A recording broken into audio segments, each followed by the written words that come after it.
say that Britain's wealth during the Industrial Revolution, which was when the classical curriculum was flourishing and at its height, the wealth of Britain was based on slavery abroad in the empire and coal mining at home.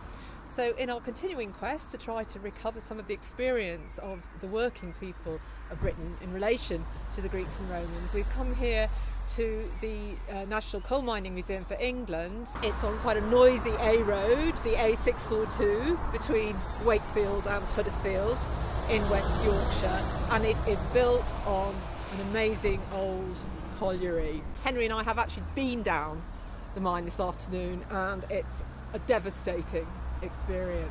The shafts of the mine were first sunk in 1778 by an entrepreneur called James Milnes, who got the rights to drill down from the landowner, who was actually the Countess of Bute, an incredibly wealthy aristocratic lady who certainly had never dirtied her hands in her life. The history of the mine, it passed from various private family owner and business and entrepreneur throughout the tempestuous 19th century, when there was an awful lot of political action, an awful lot of striking and so on to try and get better conditions. Probably the biggest difference was felt in 1842, which was when legislation was passed which meant that women were not allowed to work underground and children were not allowed to work until they were 10. Previously they only had to be 5 years old, so whole families had often worked down the mines.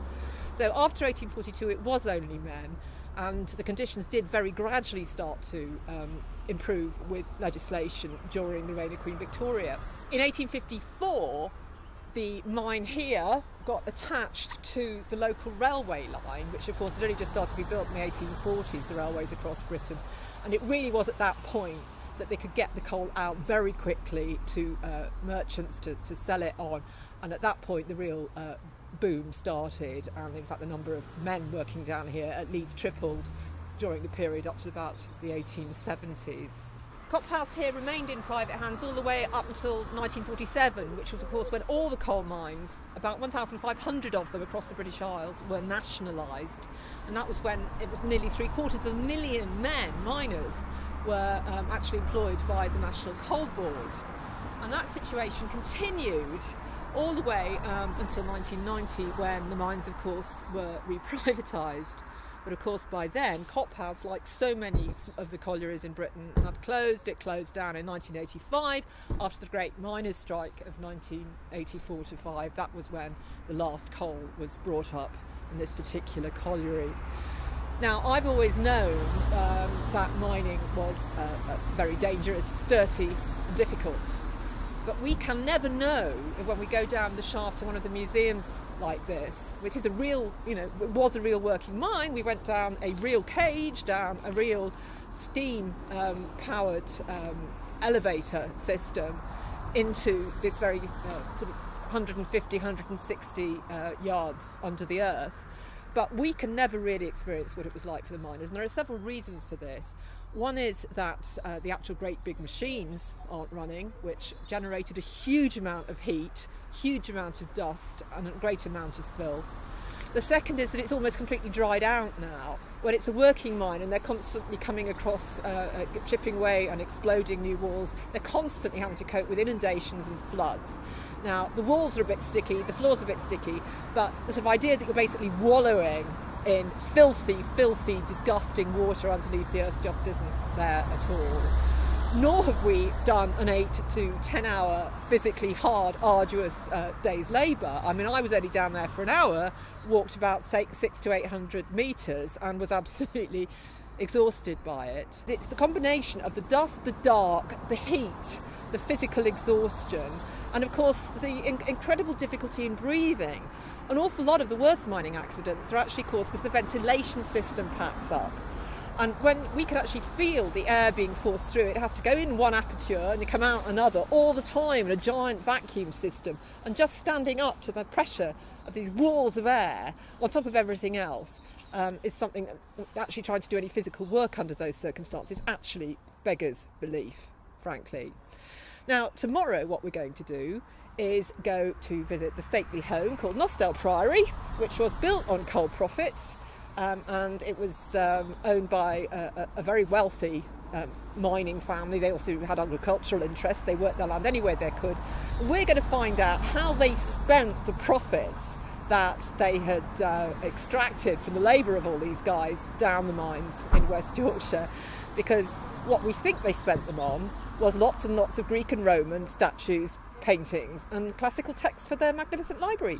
See you tomorrow. So let me introduce you to Nostell Priory. This is a stately home, very famous stately home, quite near Wakefield, which was built in the 18th century off the back of money brought up from the coal mines of the South Yorkshire coalfields. It was built by the 4th Baronet of Nostell, who was very fond of sort of Palladian architecture, as you can see, and he hired the young James Payne to design it. It never quite got finished. The other end of it, the wing on that side, didn't get finished because the family rather run out of money in 1785 when the 5th Baronet died suddenly.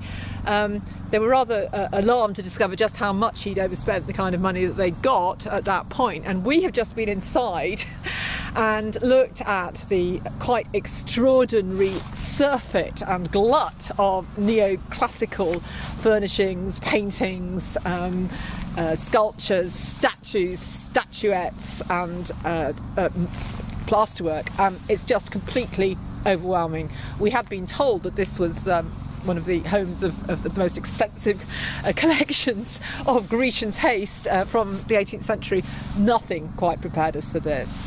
The 5th Baronet, Roland Wynne, was a very glamorous chap, and he came back from the Grand Tour in about 1765 to inherit this property from his father, and he brought with him the most beautiful French wife called Sabine, and there's a famous portrait of them both in the library looking at a neoclassical sculpture. The thing about Sabine was that she wanted the very latest, the most modish kind of internal decor for her bedroom, for her boudoir, and what we've got in here is an extraordinary room full of beautiful neoclassical doorways, double doors, decorated purely in the style of recently discovered murals from Pompeii and Herculaneum. The designer is Robert Adam, no less, and he's been to Herculaneum in 1755, and he creates for Sabine, the new Baroness, one of the most exquisite fantasias on a theme of Roman aristocratic internal decor that you can possibly imagine. Now, this house is built on a gently sloping hill, but it's right above some of the best coal in all of the South Yorkshire coalfields. And in fact, there were bell pits just down this hill here, sunk very, very early, possibly as early as the 16th century, and they were what provided a lot of the money that paid for all the rest of it.